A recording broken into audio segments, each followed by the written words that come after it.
क्या आप कभी बातचीत के बीच में पहुंचे हैं या किसी नाटक पर पहुंचे हैं जब वह पहले ही शुरू हो चुका हो? या शायद आप किसी खेल प्रतिस्पर्धा में देरी से आए हों। खैर, यदि आपके साथ ऐसा हुआ है तो आप जानते होंगे कि जब हम किसी चीज की शुरुआत को देखने से चूक जाते हैं तो वह बहुत भ्रामक हो सकता है। जब हम नहीं जानते कि कहानी कैसे शुरू हुई तो हमें समझने में मुश्किल होती है कि क्यों कुछ विवरण महत्वपूर्ण हैं, कौन कहानी का हीरो और कौन विलेन है, और कहानी का संपूर्ण सार क्या है। कुछ ऐसी ही बात तब सामने आती है जब हम मानव जाति पर विचार करते हैं, यह जानने के द्वारा कि हम यहाँ कैसे पहुँचे, हमारी परिस्थितियाँ ऐसी क्यों हैं और हमें क्या करने की ज़रूरत है। एक बहुत बड़ी सहायता है इस बात को अगर हम समझ जाएं तो। मनुष्य क्या है कि हमारी श्रृंखला का यह पहला पाठ है और हमने इसका शीर्षक आदि में रखा है। इस पाठ में हम पता लगाएंगे कि जब आदि में परमेश्वर ने हमें रचा और अदन की वाटिका में रखा तो मनुष्य किसके समान थे। इस श्रृंखला का शीर्षक मनुष्य क्या है अधिकांश मसीही लोगों के लिए परिचित विषय होना चाहिए, क्योंकि यह पवित्र शास्त्र में कई बार प्रकट होता है। उदाहरण के लिए भजन संहिता अध्याय 8 पद 4 कहता है, तो फिर मनुष्य क्या है कि तू उसका स्मरण रखे, और आदमी क्या है कि तू उसकी सुधि ले। प्रत्येक बार जब बाइबल के पात्रों या लेखकों ने पूछा मनुष्य क्या है, तो वे मनुष्य जाति के स्वभाव के बारे में सोच रहे थे। वे उन चीजों को जानना चाहते थे जैसे कि परमेश्वर के सापेक्ष में हम क्या हैं, पृथ्वी पर हमारी भूमिका क्या है, और हमारे पास किस प्रकार की नैतिक क्षमताएं हैं। औपचारिक ईश्वरीय ज्ञान के शब्दों में कहें तो वे मानव विज्ञान के बारे में प्रश्नों को पूछ रहे थे। एंथ्रोपोलॉजी शब्द 2 यूनानी मूल से निकलता है। एंथ्रोपोस का अर्थ आदमी या मनुष्य और लोगोस का अर्थ है विज्ञान या अध्ययन। अतः एंथ्रोपोलॉजी मनुष्य जाति का अध्ययन है, या ईश्वरीय ज्ञान के संबंध में मानवता का सिद्धांत है। धर्म निरपेक्ष अध्ययन के अंतर्गत मानव विज्ञान इन चीजों पर ध्यान आकर्षण करता है, जैसे समाज, संस्कृति, जीव विज्ञान और मनुष्यों का विकास। लेकिन बाइबलीय धर्म विज्ञान के अंदर आने वाला मानव विज्ञान बहुत संकुचित है। लुईस बरखौफ ने, जो कि 1873 से 1957 तक रहे थे, अपनी पुस्तक सिस्टमैटिक थियोलॉजी के अध्याय 1 के भाग 2 में इसे इस तरह से परिभाषित किया है। मानव विज्ञान का धर्म विज्ञान का संबंध केवल इस बात से है कि बाइबल मनुष्य के बारे में क्या कहता है और उस संबंध के बारे में है जो वह परमेश्वर के साथ रखता है और उसे रखना चाहिए। दूसरे शब्दों में, जब ईश्वरीय ज्ञान की बात आती है तो मानव विज्ञान स्वयं में मानवता का और परमेश्वर के साथ उसके संबंध का अध्ययन है। शुरुआत में मनुष्य किसके समान थे, इस पर हमारा पाठ 3 भागों में विभाजित होगा। सबसे पहले हम मानवता की सृष्टि को देखेंगे। दूसरा, हम अपने मनुष्यत्व की संरचना का वर्णन करेंगे। और तीसरा, हम परमेश्वर के साथ मनुष्य की प्रारंभिक वाचा पर गौर करेंगे। आइए मानवता की सृष्टि के साथ शुरू करते हैं। प्राचीन मध्य पूर्व में जब मूसा ने उत्पत्ति की पुस्तक को लिखा, वहां सृष्टि की रचना की कहानियां बेहद महत्वपूर्ण थीं। बाइबल के बाहर पाई जाने वाली संस्कृतियों में सृष्टि की कहानियों ने आम तौर पर समझाया कि संसार को अपने आदर्श स्थिति में कैसा होना चाहिए था। उन्होंने वर्णन किया कि कैसे देवताओं ने मूल रूप से संसार को संचालित करने की योजना बनाई थी और उसके प्राणियों को विभिन्न भूमिकाएं सौंपी थीं, और पवित्र शास्त्र सृष्टि की कहानियों का इसी तरह से उपयोग करता है। बेशक प्राचीन इस्राएल के इर्द गिर्द की संस्कृतियों में प्रचलित सृष्टि की कहानियां झूठी थीं, उन्होंने सृष्टि के कार्यों के लिए झूठे देवताओं को जिम्मेदार ठहराया और उन्होंने अनुचित सामाजिक एवं राजनैतिक संरचनाओं को बढ़ावा देने के लिए और मनुष्यों एवं दूसरे प्राणियों के बीच संबंधों को एक मिथ्या अर्थ देने हेतु स्वयं रचित कहानियों का प्रयोग किया। इसके विपरीत यह समझाने के लिए कि संसार के भीतर कार्य करने हेतु मनुष्य को मूल रूप से कैसे रचा गया था, बाइबल सृष्टि की सच्ची कहानी को बताती है। यही कारण है कि संसार को कैसे कार्य करना चाहिए और नैतिक रूप से मनुष्यों की क्या भूमिका होनी चाहिए, यह प्रमाणित करने के लिए बाइबल के कई अन्य भाग सृष्टि की कहानियों की तरफ संकेत करते हैं। धर्म विज्ञानी अक्सर इन दायित्वों को सृष्टि के अध्यादेशों के रूप में संदर्भित करते हैं, क्योंकि वे परमेश्वर के सृष्टि वाले कार्यों के द्वारा स्थापित नैतिक दायित्व हैं। विचार यह है कि परमेश्वर के कार्य सिद्ध हैं और इसलिए वे हमारे अपने व्यवहार के लिए मानक हैं। कभी कभी सृष्टि के अध्यादेश स्पष्ट हैं, जैसे कि उत्पत्ति अध्याय 1 पद 28 में फूलो फलो वाली परमेश्वर की आज्ञा, लेकिन अन्य अंतर्निहित हैं, जैसे कि सप्त को पवित्र मानने का हमारा दायित्व।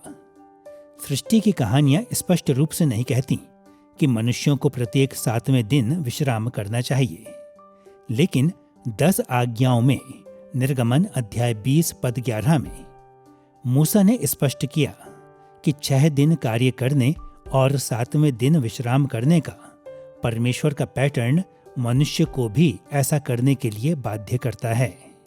इस तरह जब हम मनुष्यों के महत्व और भूमिका के बारे में सोचते हैं तो अपनी सृष्टि के साथ शुरू करना स्वाभाविक एवं सहायक दोनों हैं। हम 3 चरणों में मनुष्य की सृष्टि का पता लगाएंगे। सबसे पहले हम बाइबल में पाई जाने वाली सृष्टि की कहानियों को सारांशित करेंगे। दूसरा, हम आदम और हव्वा की ऐतिहासिकता पर गौर करेंगे। और तीसरा, परमेश्वर के जीवों के बीच में हम मानव जाति की श्रेष्ठता को देखेंगे। आइए सबसे पहले बाइबल की कहानियों को देखते हैं। उत्पत्ति की पुस्तक में सृष्टि की 2 कहानियां शामिल हैं।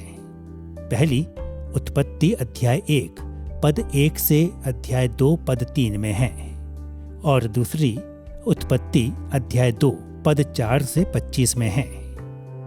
ये दोनों कहानियां एक साथ मिलकर हमें सामान्य चित्र प्रदान करते हैं कि परमेश्वर ने हमें कैसे और क्यों बनाया। मैं सोचता हूं उत्पत्ति अध्याय 1 और 2 में दर्ज सृष्टि की कहानियां वास्तव में एक दूसरे के लिए पूरक हैं। इसमें वे एक ही सत्यता पर जोर देते हैं। वे पहली मानवीय संस्कृति की ओर देखते हैं, जिसे परमेश्वर द्वारा बनाया गया, जिसमें इस समय केवल 2 मनुष्य ही रह रहे हैं। इसके अलावा यह उनकी संस्कृति को 2 अलग अलग पहलुओं से देखता है। वास्तव में हमारे पास अध्याय 1 की सृष्टि की कहानी है और यह संपूर्ण प्रक्रिया के बारे में बात करती है, लेकिन हमारे पास एक ऐसी खिड़की भी है जिससे होकर हम अध्याय 2 में मनुष्य के जीवन की सृष्टि के वर्णन, जो कि 6वें दिन में दर्ज है, के बारे में जान सकते हैं। और वास्तव में यह एक दूसरे के साथ उनके संबंध के बारे में अधिक बात करने वाला है। और इस तरह से हम उन दोनों में एक ही चित्र का अलग अलग फिल्म शॉट जैसा प्राप्त कर रहे हैं और हमें उसको पढ़ने में सक्षम होना है और न कि विरोधाभास को ढूंढना है। लेकिन मुझे लगता है कि हम वास्तव में पूरक और संवर्धन होते हुए देख रहे हैं। सृष्टि की पहली कहानी अर्थात उत्पत्ति अध्याय 1 पद 2 में हमें बताया गया है कि सृष्टि मूल रूप से बेडौल और सुनसान पड़ी थी। फिर बाकी के अध्याय में हमें बताया गया है कि परमेश्वर ने ब्रह्मांड को बनाने और भरने में 6 दिनों का समय व्यतीत किया। पहले 3 दिनों के दौरान उसने इस तथ्य को सामने रखते हुए कि वह बेडौल पड़ी थी, उसके विभिन्न क्षेत्रों को आकार देने का कार्य किया। पहले दिन उसने अंधकार को ज्योति से अलग किया। दूसरे दिन उसने ऊपर के जल और नीचे के जल को अलग करने के लिए आकाश और वायुमंडल को बनाया। तीसरे दिन उसने सूखी भूमि को समुद्र से अलग किया। अगले 3 दिनों के दौरान उसने इस तथ्य के साथ कार्य किया कि सृष्टि सुनसान पड़ी थी। चौथे दिन उसने उजाले और अंधियारे को खगोलीय पिंडों से भरा, जैसे सूर्य और तारे।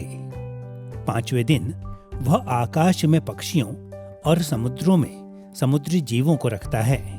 6वें दिन उसने सूखी भूमि को सब प्रकार के जानवरों से भरा और उसने अपनी ओर से संपूर्ण सृष्टि पर शासन करने के लिए मनुष्यों को बनाया, जैसा कि हम उत्पत्ति अध्याय 1 पद 27 और 28 में पढ़ते हैं। परमेश्वर ने मनुष्य को अपने स्वरूप के अनुसार उत्पन्न किया। अपने ही स्वरूप के अनुसार परमेश्वर ने उसको उत्पन्न किया। नर और नारी करके उसने मनुष्यों की सृष्टि की। परमेश्वर ने उनको आशीष दी और उनसे कहा, फूलो, फलो और पृथ्वी में भर जाओ और उसको अपने वश में कर लो और समुद्र की मछलियों तथा आकाश के पक्षियों और पृथ्वी पर रेंगने वाले सब जंतुओं पर अधिकार रखो। बाइबल की कहानी के इस बिंदु पर गौर करें तो पाएंगे कि मानवता बाकी सृष्टि से स्पष्ट रूप से भिन्न थी। मनुष्यों को परमेश्वर के स्वरूप में रचा गया और उसको अन्य जीवों के ऊपर अधिकार दिया गया था। इस पर हम और गहराई से बाद में बात करेंगे। इसलिए अब तक के लिए हम सिर्फ यह बताना चाहते हैं कि मानवता न केवल सृष्टि का हिस्सा थी, वह उसका परमोत्कर्ष भी था।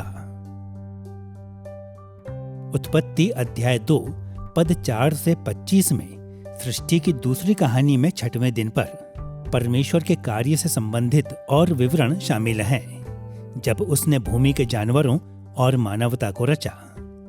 यहाँ पर हमें बताया गया है कि पृथ्वी की मिट्टी को ढालकर परमेश्वर ने जानवरों को बनाया और उसने पहले मनुष्य आदम को बहुत कुछ उसी रीति से उसके शरीर को भी पृथ्वी की मिट्टी लेकर बनाया। लेकिन यह ध्यान देना दिलचस्प है कि केवल आदम के लिए कहा गया कि परमेश्वर द्वारा उसके नथनों में श्वास फूंका गया और तब उसने अपने श्वास को प्राप्त किया था। फिर जानवरों को आदम के सामने लाया गया ताकि वह एक उपयुक्त सहायक खोजने की कोशिश कर सके, एक ऐसा जन जो उन कार्यों में उसकी मदद करेगा जिन्हें परमेश्वर ने उसे सौंपे थे। इस प्रक्रिया के दौरान उसने जानवरों के नाम रखे, जिससे जानवरों पर उसके अधिकार की पुष्टि हुई। आश्चर्य की बात नहीं कि उनमें से कोई भी एक उपयुक्त सहायक नहीं निकला। इसलिए आदम को एक सहायक देने के लिए जिसकी उसे जरूरत थी, परमेश्वर ने आदम की पत्नी बनने वाली पहली महिला हव्वा की रचना की। लेकिन उसको पृथ्वी की मिट्टी में से रचने के विपरीत परमेश्वर ने हव्वा को आदम की पसली से बनाया। इस बात ने हव्वा को भी उन सभी जीवों के बीच अद्वितीय बना दिया जिन्हें परमेश्वर ने बनाया था। जैसा कि आदम ने उत्पत्ति अध्याय 2 पद 23 में कहा, इसका नाम नारी होगा क्योंकि यह नर में से निकाली गई है। नाम रखने के इस कार्य ने उसकी पत्नी के ऊपर आदम के अधिकार को दिखाया। लेकिन जो नाम उसने उसे दिया, इब्रानी में ईशा, जिसका अनुवाद हम नारी करते हैं, सुनने में आदम के अपने नाम के जैसा लगता है। ईश, जिसका अनुवाद हम नर करते हैं। इन नामों की समानता यह बताती है कि भले ही उनकी शादी में हव्वा आदम के अधीन थी, फिर भी वह उन कार्यों में उसके बराबर थी जिन्हें परमेश्वर ने उन्हें एक जाति के रूप में सौंपा था। दोनों ही परमेश्वर के स्वरूप में रचे गए थे। दोनों को पृथ्वी को भरना और उसे वश में करना था और दोनों को परमेश्वर की ओर से सृष्टि पर शासन करने का अधिकार दिया गया था। बाइबल में दर्ज मनुष्यों की सृष्टि की इन कहानियों को ध्यान में रखते हुए आइए आदम और हव्वा की ऐतिहासिकता या ऐतिहासिक प्रामाणिकता की ओर मुड़ते हैं। हाल के वर्षों में कई धर्मविज्ञानियों ने मनुष्य की सृष्टि की बाइबल की कहानियों को तथ्यात्मक इतिहास के बजाय रूपकों या दृष्टांत कथाओं के रूप में देखा है। लेकिन स्वयं पवित्र शास्त्र का बहुत ही अलग दृष्टिकोण है। बाइबल में कई अन्य अध्यायों और पदों के अनुसार आदम और हव्वा वास्तविक लोग थे। आदम और हव्वा वास्तविक लोग थे। अपनी सृष्टि के समय इस ग्रह पर केवल वे ही मनुष्य थे, लेकिन उन्होंने वास्तविक बच्चों को पैदा किया जो अंततः मानव जाति के रूप में बहुत बढ़ गए, जैसा कि आज हम इसे जानते हैं। बेशक आदम और हव्वा ऐतिहासिक लोग थे। बाइबल ने इसको ऐसे ही लिखा है और हम बाइबल में विश्वास करते हैं क्योंकि यह परमेश्वर के द्वारा प्रेरित है। जब हम इस संसार और इतिहास को समझते हैं, हम पुरातत्व, ऐतिहासिक दस्तावेजों और विभिन्न परंपराओं द्वारा पारित किए गए सभी प्रकार की कहानियों का प्रयोग कर सकते हैं। लेकिन सबसे मजबूत आधार जिस पर हम आदम और हव्वा को ऐतिहासिक मनुष्य साबित करते हैं, वह यह है कि हम उस पर विश्वास करते हैं जिसे बाइबल ने हमें बताया है। आदम और हव्वा की ऐतिहासिकता को दिखाने के वास्ते हम बाइबल द्वारा दी गई गवाही के 3 पहलुओं पर गौर करेंगे। सबसे पहले हम स्वयं उत्पत्ति के व्यापक संदर्भ पर गौर करेंगे। दूसरा, हम उत्पत्ति से हटकर पुराने नियम की पुस्तकों की जांच करेंगे। और तीसरा, हम नए नियम को देखेंगे। आइए स्वयं उत्पत्ति के व्यापक संदर्भ के साथ शुरू करते हैं। उत्पत्ति अध्याय 2 से 4 में आदम और उसके निकटतम परिवार का अभिलेख वास्तविक इतिहास का वर्णन करने के अभिप्राय से ही एक कहानी के रूप में नजर आता है। कुछ साहित्यिक शैलियां अत्यधिक अलंकारिक एवं रूपक होते हैं, जैसे कविता और दृष्टांत। अन्य बहुत ही सरल होती हैं, जैसे कि ऐतिहासिक कहानियां। उत्पत्ति की अधिकांश पुस्तक निर्विवादित रूप से ऐतिहासिक कहानी है, जैसे कि 11 से 37 अध्यायों में पाए जाने वाले आरंभिक कुल पिताओं का इतिहास और 37 से 50 अध्यायों में पाया जाने वाला बाद में आए कुल पिताओं का इतिहास, जैसे यूसुफ। और उत्पत्ति अध्याय 2 से 4 का साहित्य इन दूसरे अनुच्छेदों से बहुत करीबी से मेल खाता है। वास्तव में उत्पत्ति अध्याय 2 को भी उसी साहित्यिक संकेतकों द्वारा पेश किया गया है, जो पूरी पुस्तक में कई अन्य ऐतिहासिक कहानियों को पेश करता है। उस सूत्र वाले वचनों को सुनिए, जिसे मूसा ने उत्पत्ति अध्याय 2 पद 4 में लिखा। आकाश और पृथ्वी का वृत्तांत यह है कि जब वे उत्पन्न हुए। यह वाक्यांश वृत्तांत यह है, जो इब्रानी में एलेह तोलेदोथ है। इसका शाब्दिक वंशावली यह है जैसा अनुवाद हो सकता है। ठीक यही वाक्यांश पूरी उत्पत्ति में मानव वंशावलियों की सूचियों एवं कहानियों का परिचय देने हेतु इस्तेमाल किया गया है। यह अध्याय 5 पद 1 में आदम की, अध्याय 6 पद 9 में नूह की, अध्याय 11 पद 10 में शेम की, अध्याय 11 पद 27 में तेरह की, अध्याय 25 पद 12 में इश्माइल की, अध्याय 25 पद 19 में इसहाक की, अध्याय 36 पद 1 और 9 में एसाव की और अध्याय 37 पद 2 में याकूब की वंशावलियों का परिचय देता है। इसके अलावा उत्पत्ति आदम के जीवन के बारे में विवरण देता है।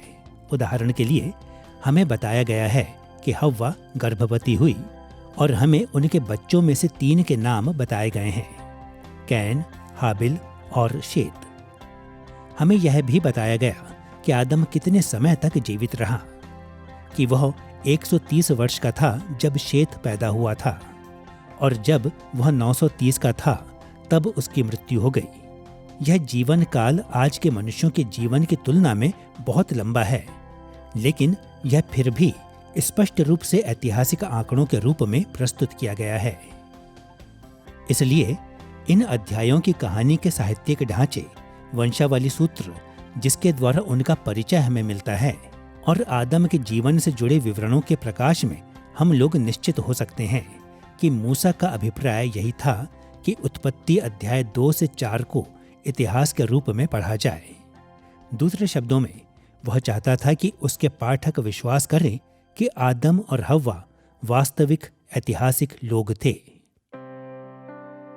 अब जबकि हमने उत्पत्ति में आदम और हव्वा की ऐतिहासिकता को देख लिया है, आइए अपना ध्यान पुराने नियम की अन्य पुस्तकों की ओर मोड़ें। पुराने नियम में किसी और जगह पर हव्वा के नाम का उल्लेख नहीं है, लेकिन आदम को 2 बार उल्लेख किया गया है और दोनों ही स्थानों में उसे एक ऐतिहासिक व्यक्तित्व के रूप में प्रस्तुत किया गया है। पहला इतिहास अध्याय 1 पद 1 में शुरू होने वाली वंशावली उसे शेत के ऐतिहासिक पिता के रूप में सूचीबद्ध करती है। यह वंशावली आदम से लेकर इस्राएल और यहूदा के बाबुल की बंधुआई से लौटने के बाद की पीढ़ियों को दर्शाते हैं, जो कि ईसा पूर्व 6ठी सदी के अंत के आसपास थी।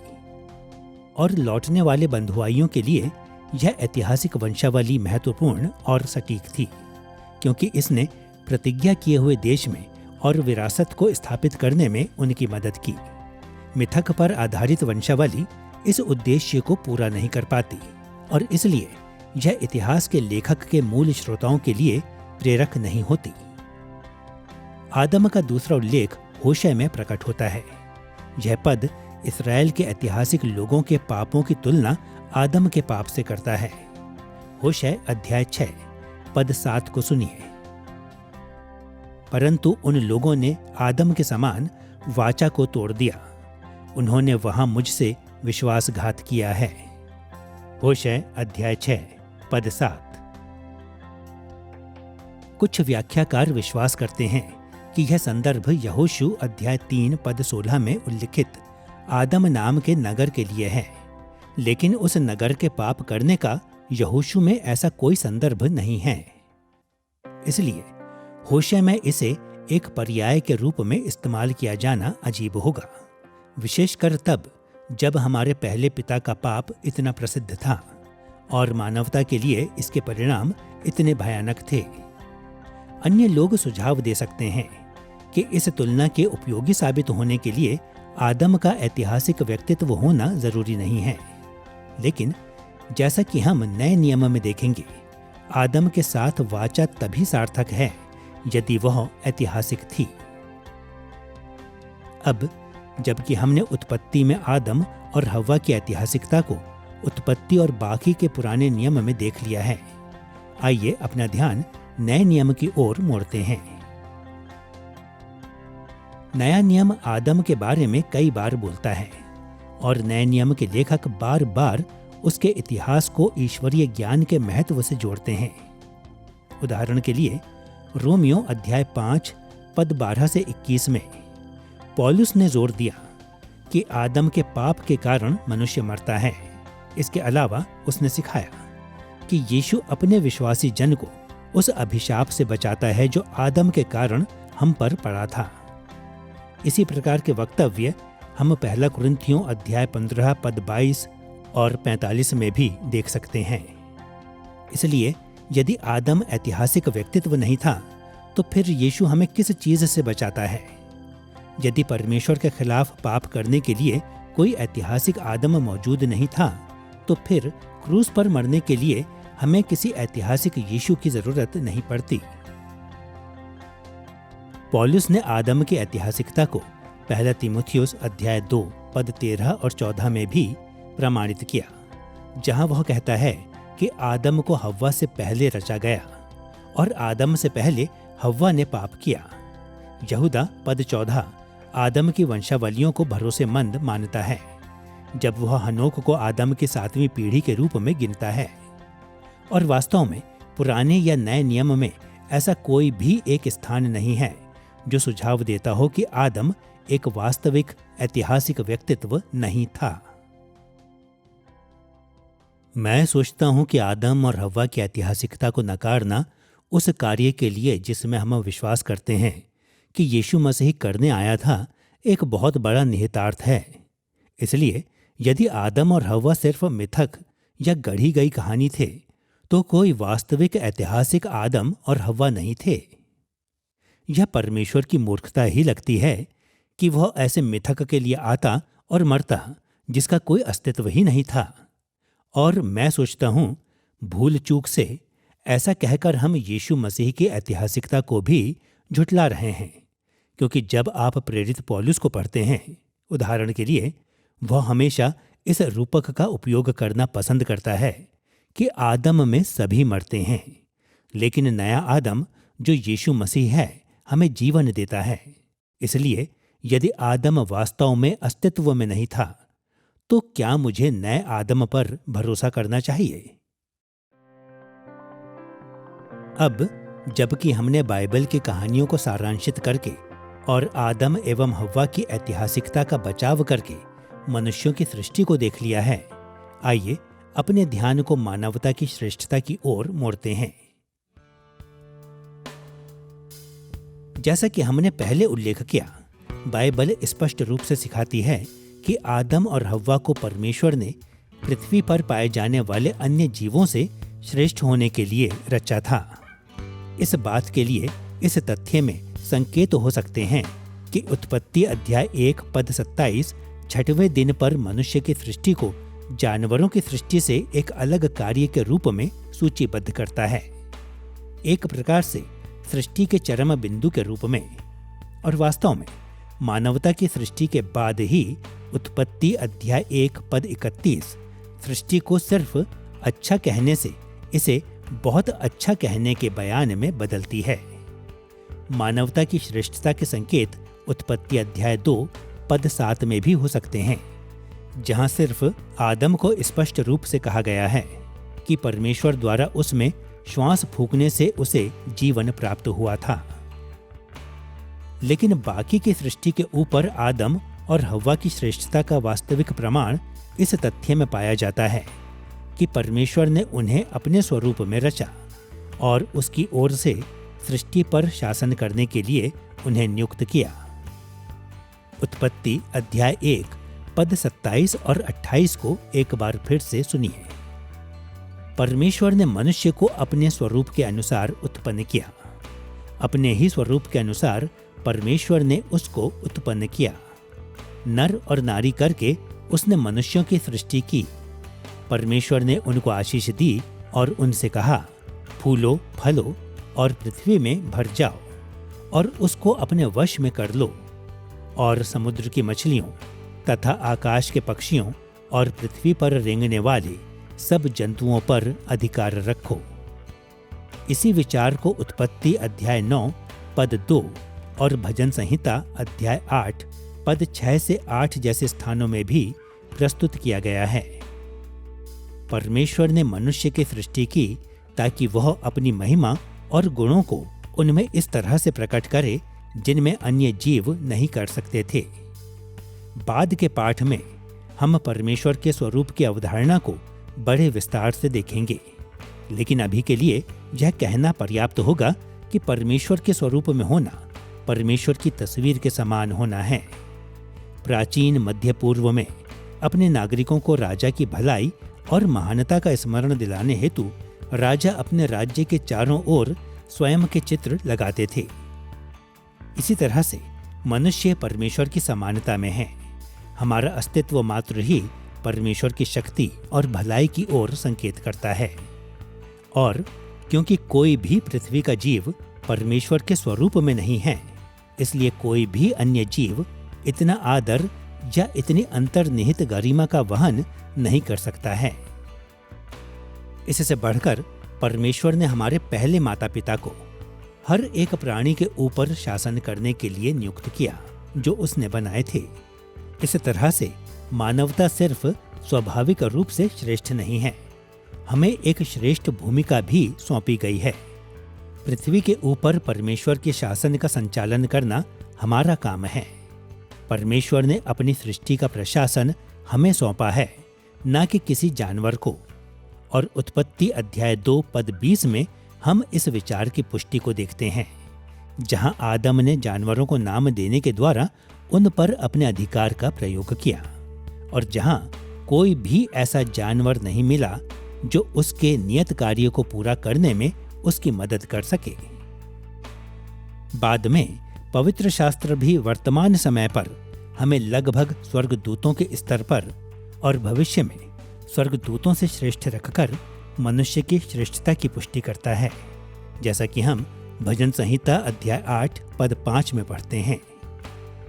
तूने उसको परमेश्वर से थोड़ा कम ही बनाया है और महिमा और प्रताप का मुकुट उसके सिर पर रखा है।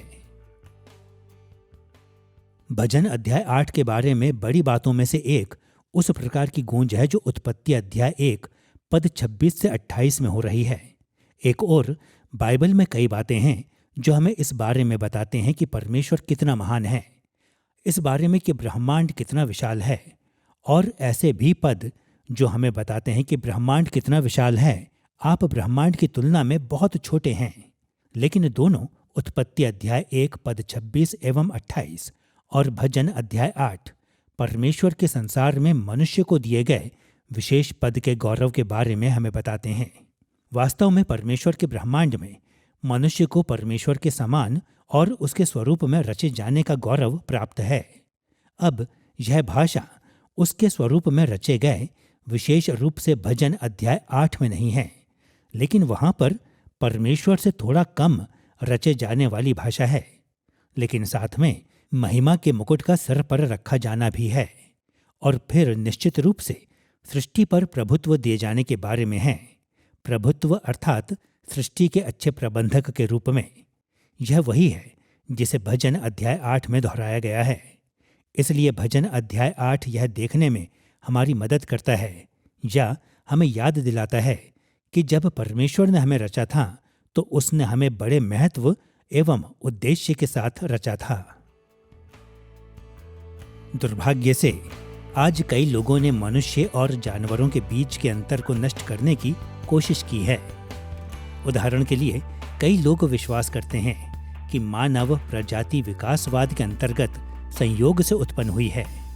उनके लिए मनुष्य और जानवरों के बीच अंतर मुख्य रूप से ऐतिहासिक है, जिसे डीएनए के कुछ अणुओं द्वारा समझाया गया है।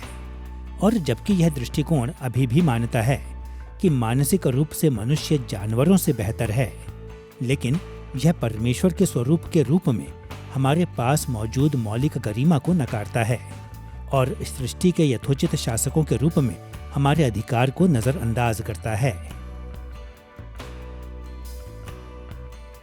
सुसमाचारीय लोगों ने इन दावों का कई अलग अलग तरीकों से जवाब दिया है।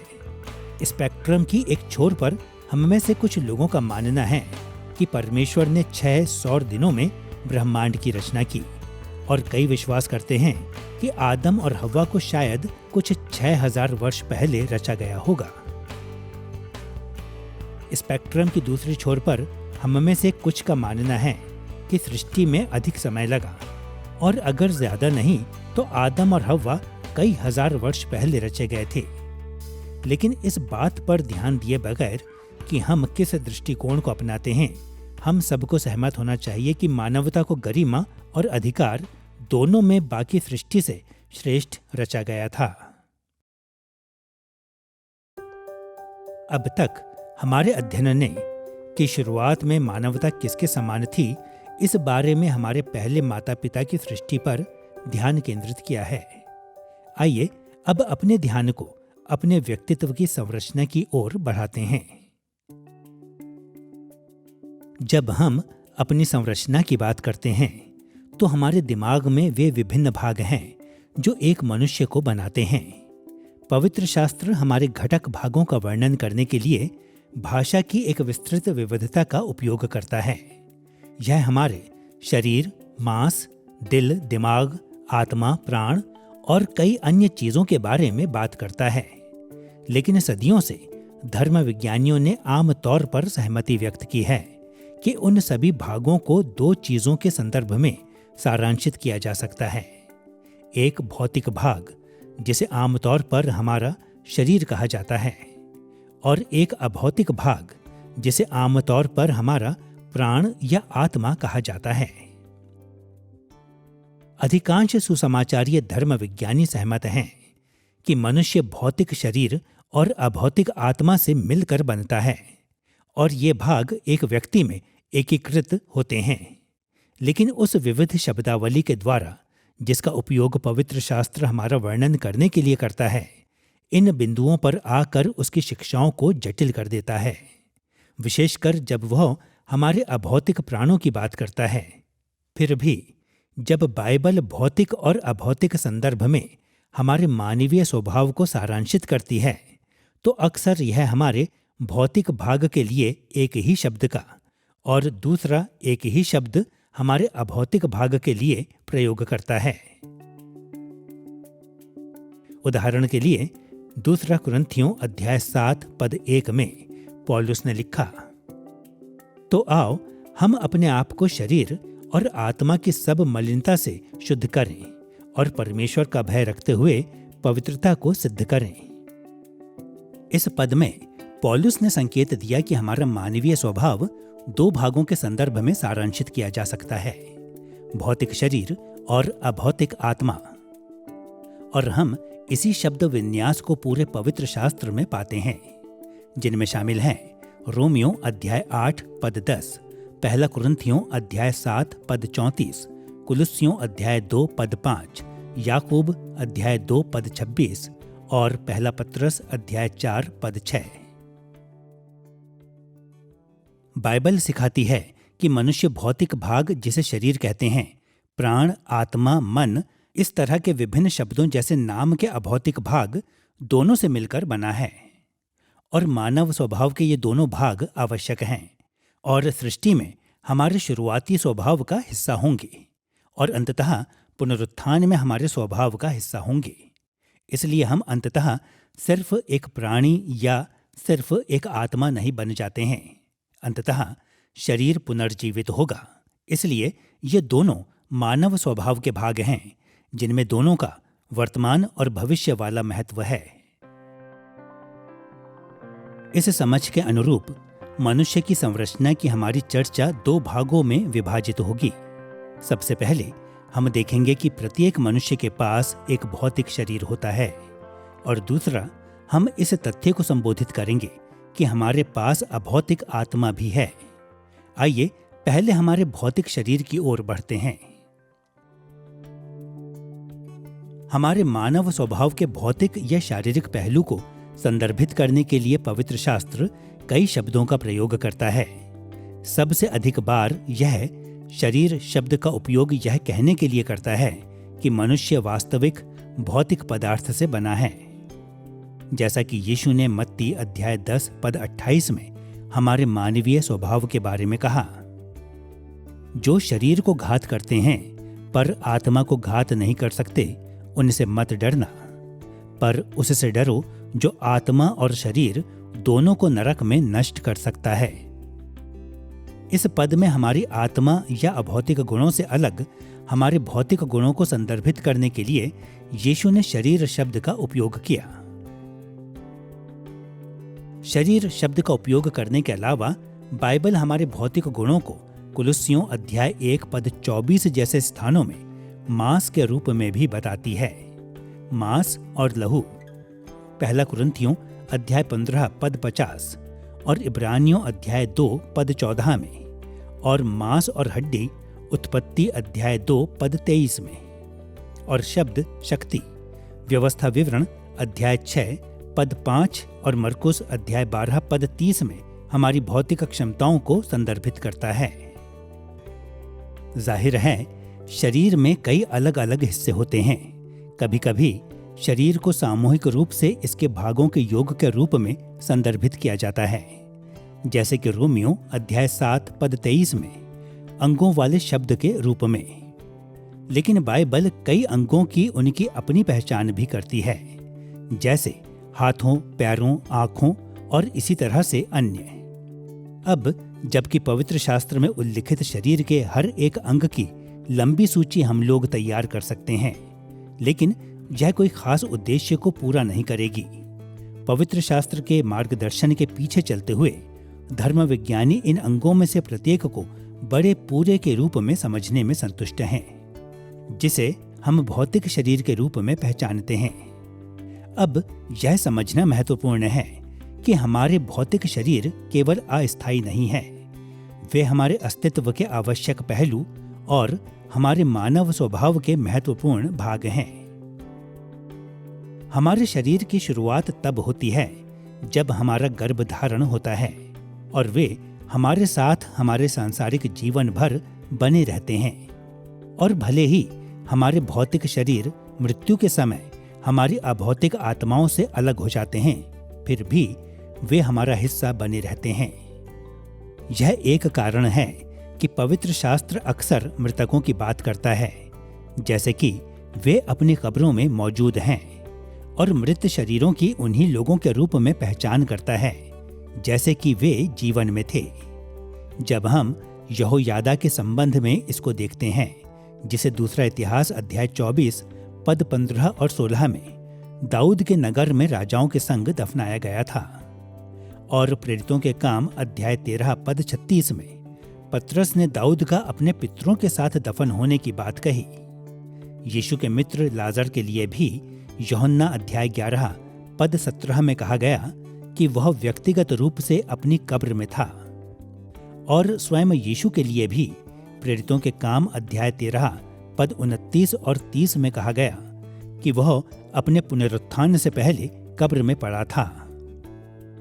इसके अलावा युग के अंत में सार्वजनिक पुनरुत्थान होगा, जहां प्रत्येक उस व्यक्ति का शरीर जो कभी भी मरा हो परमेश्वर के न्याय का सामना करने के लिए जिलाया जाएगा। उस समय हमारी आत्माओं और शरीरों को फिर से मिलाया जाएगा और वे फिर कभी अलग नहीं किए जाएंगे।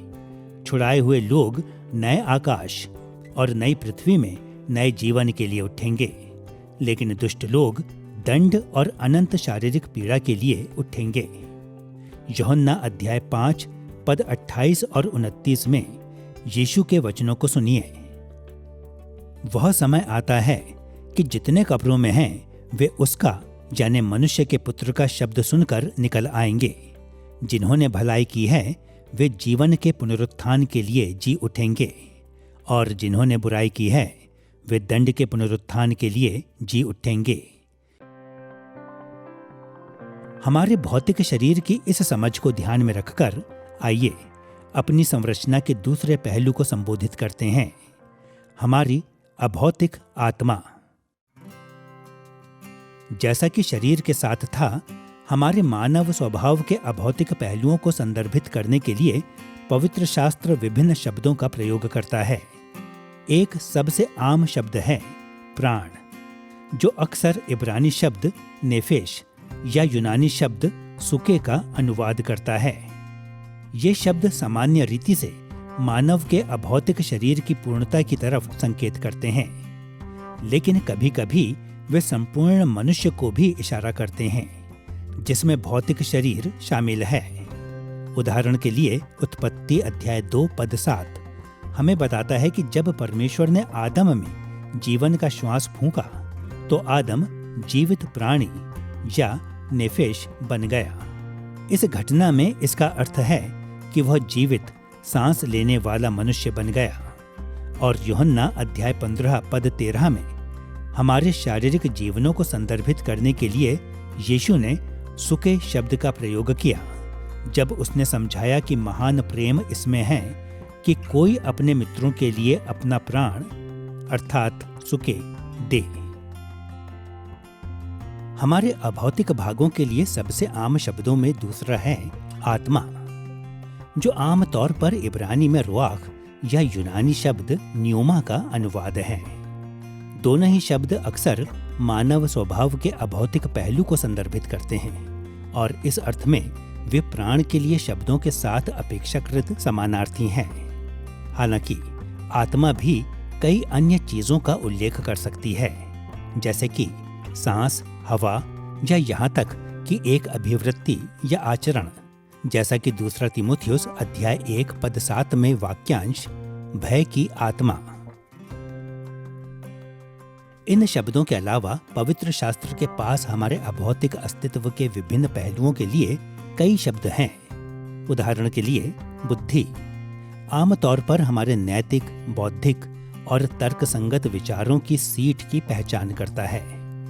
जैसा कि रोमियो अध्याय 7 पद 23 में। और मन कभी कभी हमारे आंतरिक जीवन या हमारे विचारों, इच्छा, अनुभूतियों या भावनाओं के अभौतिक स्रोत की पहचान करता है, जैसे कि पहला शमूएल अध्याय 16 पद 7 और दूसरा तीमुथियुस अध्याय 2 पद 22 में।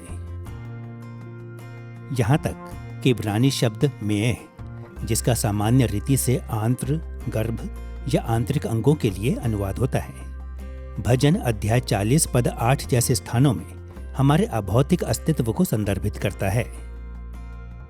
और बेशक बाइबल में हमारे अभौतिक अस्तित्व के विभिन्न हिस्सों के लिए कई अन्य शब्द भी हैं, जिनमें हमारा विवेक, इच्छाएं, तर्क, विचार, बुद्धि और भावनाओं की एक विस्तृत विविधता शामिल है।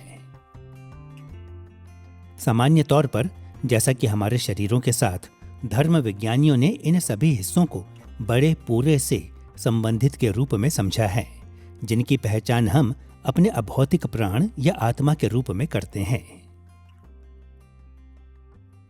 हमारे पास बाइबल में इस बात का वर्णन है कि कैसे मनुष्य को प्राण और बुद्धि और एक मन और आत्मा के साथ वर्णित किया गया है।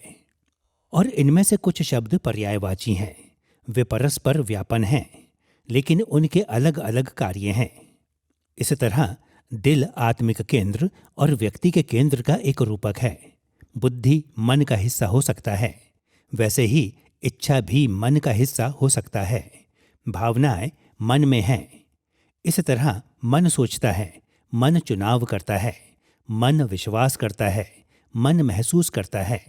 आत्मा और प्राण भी कुछ कुछ परस्पर व्यापन हैं। इस तरह मन आत्मा के केंद्र और प्राणों के केंद्र के समान होगा, लेकिन आत्मा और प्राण के बीच काफी अंतर बदल वाला उपयोग नहीं है, वे समान हैं। मेरी जितनी समझ है उसके अनुसार आत्मा को मनुष्य के अभौतिक भाग के लिए उपयोग किया गया है। और फिर स्वर्गदूत आत्माएं हैं, परमेश्वर आत्मा है। इस तरह यह अभौतिक सत्व है। प्राण का उपयोग आत्मा और शरीर सहित पूरे अस्तित्व को प्रकट करने के लिए किया जाता है। और इसलिए जब किसी की मृत्यु हो जाती है तब उन्हें भी प्राणी कहा जा सकता है, लेकिन आमतौर पर उन्हें मृत्यु के बाद आत्मा नहीं कहा जाता है। इसलिए यह एक परस्पर व्यापन उपयोग है। मैं नहीं सोचता कि यहाँ हमें यह संकेत दिया जा रहा है कि आत्मा एक हिस्सा है और प्राण दूसरा हिस्सा है। यह एक ही गहन आत्मिक वास्तविकता के बारे में बात करने के लिए बस अलग अलग तरीके हैं जो एक मनुष्य है। और सार यह है कि हम सिर्फ शरीर नहीं हैं, पर उससे बहुत ज्यादा हैं। और यहाँ जटिलता है, चाहे भले ही यह आत्मिक, अदृश्य, अभौतिक प्रकार की चीज है, इसलिए यह थोड़ा जटिल है। हमारे अभौतिक प्राण के लिए बुनियादी परिचय को ध्यान में रखने के साथ 3 संबंधित विचार हैं जो बारीकी से ध्यान देने के योग्य हैं। हमारे प्राणों की उत्पत्ति, हमारी आत्मा की अमरता और हमारे अभौतिक संरचना का एक वैकल्पिक दृष्टिकोण जिसे त्रिभाजन कहते हैं। आइए प्राण की उत्पत्ति के साथ शुरू करते हैं। मानव प्राण की उत्पत्ति के संबंध में कई विचार हैं। कुछ धर्मविज्ञानी, जो सृष्टिवादी कहलाते हैं, ऐसा मानते हैं कि परमेश्वर प्रत्येक मनुष्य के लिए एक प्राण को तब रचता है जब व्यक्ति का गर्भ में धारण होता है। यह दृष्टिकोण जकरिया अध्याय 12 पद 1 जैसे पदों से समर्थन प्राप्त करता है, जो कहता है कि परमेश्वर मनुष्य की आत्मा को उसके भीतर रचता है। सृष्टिवादी लोग यशायाह अध्याय 42 पद 5 और इब्रानियों अध्याय 12 पद 9 जैसे पदों का भी हवाला देते हैं, जो संकेत देते हैं कि परमेश्वर हमारी आत्माओं का रचयिता है। अन्य धर्म विज्ञानी लोग, जिन्हें जीवाणुवंशिकतावादी कहा जाता है, ऐसा मानते हैं कि मनुष्य अपनी आत्मा को सीधे अपने माता पिता से प्राप्त करता है। इस दृष्टिकोण में हमारे माता पिता की आत्माएं हमारी आत्माओं का ठीक उसी रीति से प्रजनन करते हैं जैसे उनके शरीर हमारे शरीरों का प्रजनन करते हैं। जीवाणुवंशिकतावाद का उपयोग अक्सर यह समझाने के लिए किया जाता है कि क्यों लोग पापमय आत्माओं के साथ पैदा होते हैं, क्योंकि यह समझाना मुश्किल है कि परमेश्वर क्यों ऐसी आत्मा को रचेगा जो पहले ही से पापी थी।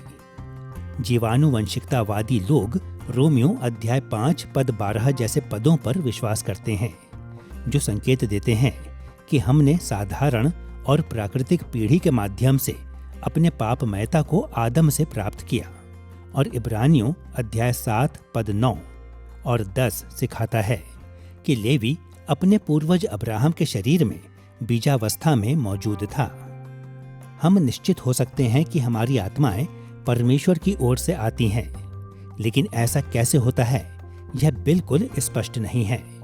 इसलिए इन पाठों में हम तर्क के दोनों ओर कोई दृढ़ पक्ष नहीं लेंगे। बहुत से लोग उम्मीद करते हैं कि बाइबल हमें हमारी आत्मा की उत्पत्ति और यह कैसे आई और इसे कैसे बनाया गया इस बारे में बताएगी। बाइबल इन प्रश्नों को स्पष्ट नहीं करती, लेकिन यह हमें बताती है कि मनुष्य सिर्फ भौतिक शरीर ही नहीं है, उसके पास एक अभौतिक भाग भी है। मनुष्य के पास शरीर है, आत्मा है और प्राण है। बाइबल कहती है कि जब परमेश्वर ने मनुष्य को रचा तो उसने उसमें श्वास फूंका और वह जीवित आत्मा बन गया। वह आत्मिक भाग है। बाइबल हमें नहीं बताती है कि यह कैसे आई, लेकिन यह कि वह मौजूद है और यह कि हमें उसकी देखभाल करने की जरूरत है। मनुष्य का यह भाग रोटी या सामान्य भौतिक वस्तुओं से तृप्त नहीं होता है। अगस्तीन ने इसे इस तरीके से समझाया, हमें भौतिक और आत्मिक दोनों जीवनों में तृप्त करने के लिए हमारे जीवन में यीशु के होने की आवश्यकता है। हमारी अभौतिक आत्मा की उत्पत्ति की बात करने के बाद इसकी अमरता को संक्षेप में संबोधित करते हैं। बाइबल सिखाती है कि हमारे शरीरों के मरने के बाद भी हमारी आत्माओं का अस्तित्व बना रहता है, जबकि हमारे शरीर अपनी कब्रों में पड़े होते हैं। दुष्ट लोगों की आत्माएं नरक में अस्थायी दंड भोगते हैं और विश्वासी लोग स्वर्ग में अस्थायी आशीषों का आनंद लेते हैं। यह उस समय होता है जिसे धर्मविज्ञानी मध्यवर्ती अवस्था कहते हैं। यह अभी पृथ्वी पर हमारे जीवन और सार्वजनिक पुनरुत्थान के बीच का समय, जब मसीही वापस आएगा। जैसे कि पौलुस ने 2 कुरिन्थियों अध्याय 5 पद 8 में कहा, हम देह से अलग होकर प्रभु के साथ रहना और भी उत्तम समझते हैं। पौलुस का तर्क था कि हमारे मानवीय स्वभाव का अभौतिक पहलू मृत्यु से बच जाता है, और यदि हम विश्वासी हैं तो हमारी आत्मा प्रभु के साथ रहने के लिए जाती है। पवित्र शास्त्र लूका अध्याय 23 पद 43, प्रेरितों के काम अध्याय 7 पद 59, फिलिप्पियों अध्याय 1 पद 23 और 24 और प्रकाशित वाक्य में इसी रीति से बातें करता है।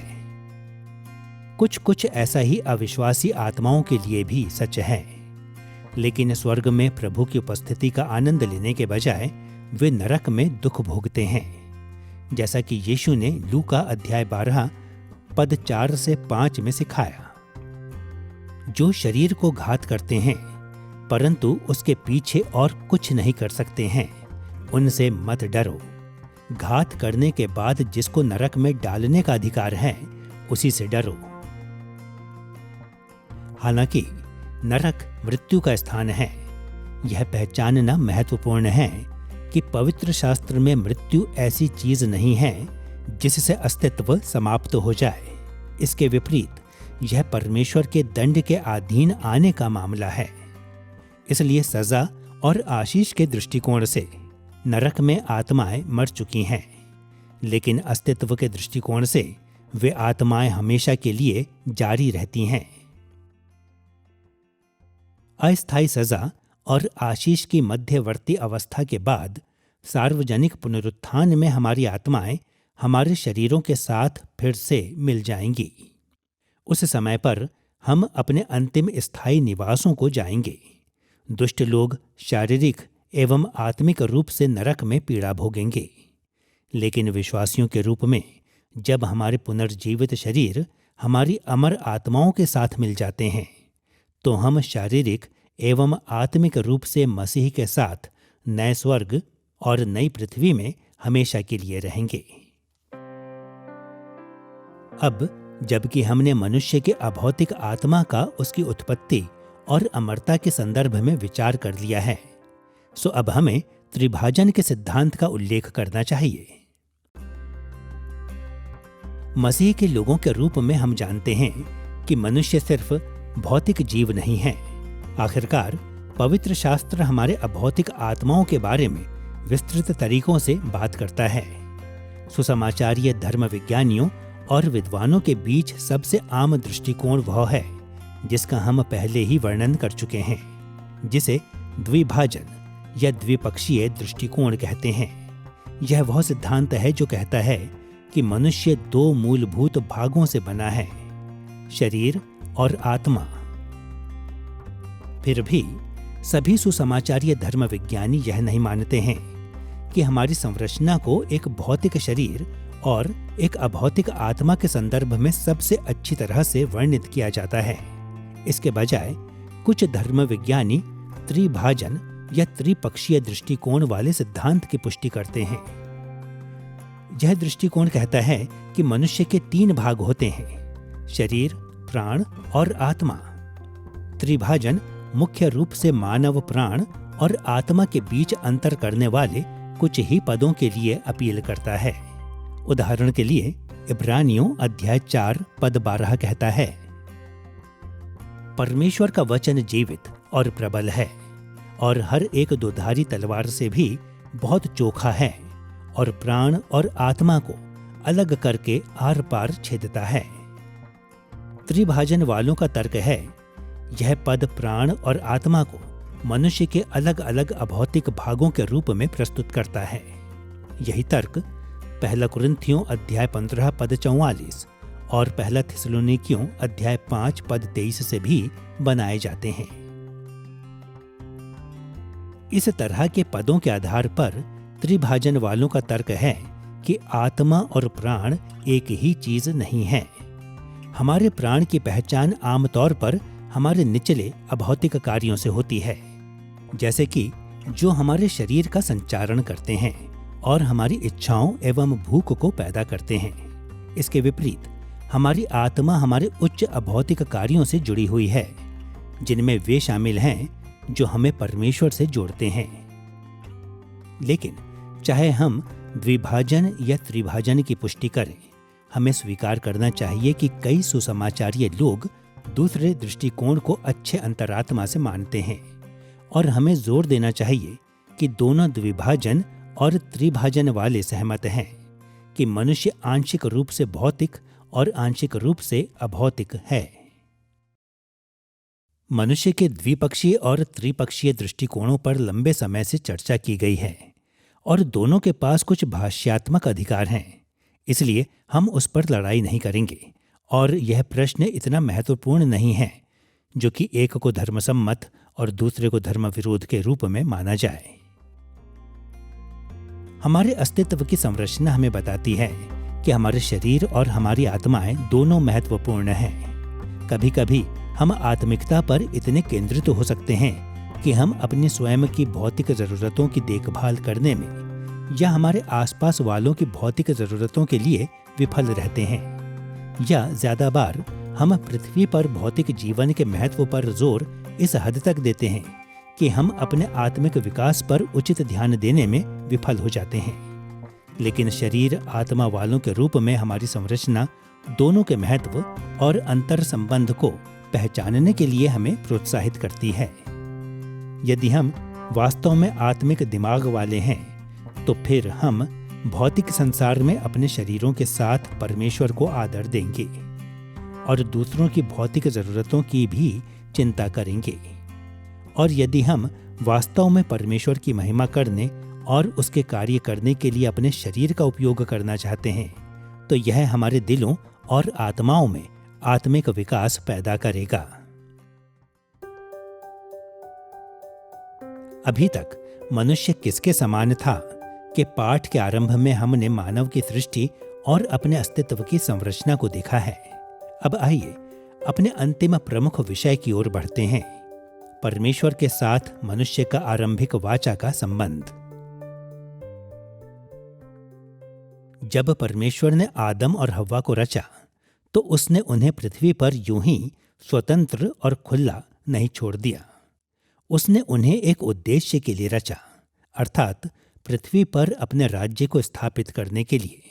उसने उन्हें योग्यताएं और कार्य को पूरा करने के लिए आवश्यक सहायता प्रदान की। उनके निष्ठावान होने और लगन से कार्य करने की आवश्यकता के लिए उसने नियमों को निर्धारित किया। उसने उन्हें समझाया कि अगर वे आज्ञा मानते हैं तो आशीषों को प्राप्त करेंगे, और यदि वे नहीं मानते हैं तो वे दंड भुगतेंगे। ईश्वरीय ज्ञान के संदर्भ में हम कह सकते हैं कि परमेश्वर ने अपने और मानवता के बीच वाचा के संबंध को स्थापित किया। पुराने और नए नियमों के पूरे इतिहास के दौरान परमेश्वर अपने लोगों के साथ औपचारिक संबंधों में जुड़ा। इन औपचारिक संबंधों की शर्तों को अक्सर लिखा गया, जिन्हें पवित्र शास्त्र वाचा कहता है, जिसका इब्रानी शब्द बेरित और यूनानी शब्द डायथिके से किया गया। ये वाचा से जुड़े संबंध प्राचीन अंतर्राष्ट्रीय वाचाओं से मेल खाते हैं, विशेष रूप से महान सम्राटों या अधिपति राजा और दास राज्य के बीच संधियां थीं जो उनकी सेवा करते थे। इन प्राचीन संधियों ने 3 विशेषताओं को साझा किया: अपने दास के प्रति अधिपति राजा का परोपकार, वफादारी जो अधिपति राजा अपने दास से चाहता था, और वे परिणाम जो दास की वफादारी या विद्रोह का नतीजा होंगे। और ये संधियां या वाचाएं पीढ़ी दर पीढ़ी जारी रहते थे, ताकि दासों के वंशज अधिपति राजाओं के उत्तराधिकारियों की सेवा करते रहेंगे। इस रीति से परमेश्वर की वाचाएं उसके लोगों के प्रति उसकी परोपकारिता को रिकॉर्ड करती हैं, उसके लिए वफादारी की शर्तों को समझाते हैं और उन शर्तों के प्रति वफादारी या विद्रोह के परिणामों का वर्णन करती हैं। अब मानवता की सृष्टि के रिकॉर्ड में उत्पत्ति अध्याय 1 से 3 में इब्रानी बेरित शब्द का उपयोग नहीं करता है, और सेप्टुअजिंट भी, जो कि पुराने नियम का आरंभिक यूनानी अनुवाद है, डायथिके शब्द का उपयोग नहीं करता है। परिणाम स्वरूप कुछ धर्मविज्ञानी इस बात से इनकार करते हैं कि परमेश्वर और आदम के बीच का संबंध सही रूप में एक वाचा कहला सकता है। फिर भी पवित्र शास्त्र दृढ़ता से बताता है कि परमेश्वर ने आदम के साथ एक वाचा बांधी थी, और आदम के माध्यम से बाकी मानवता के साथ भी। एक बात के लिए आदम के साथ परमेश्वर के संबंध में वाचा के सभी सामान्य तत्व थे। परमेश्वर स्पष्ट रूप से आदम के ऊपर एक अधिपति, श्रेष्ठ राजा था, और जैसा कि हमने पहले उत्पत्ति अध्याय 1 पद 28 में देखा, परमेश्वर ने मानवता को अपने दास या दास राजाओं के रूप में नियुक्त किया और अपनी ओर से सृष्टि के ऊपर शासन करने का उन्हें निर्देश दिया।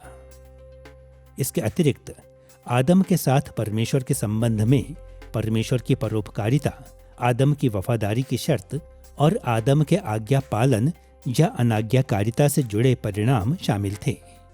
इन वाचा के तत्वों को हम और बारीकी से कुछ देर में देखेंगे, इसलिए अभी के लिए हम सिर्फ इतना इंगित करेंगे कि इन तत्वों की उपस्थिति वाचा के संबंध के अस्तित्व को प्रदर्शित करती है।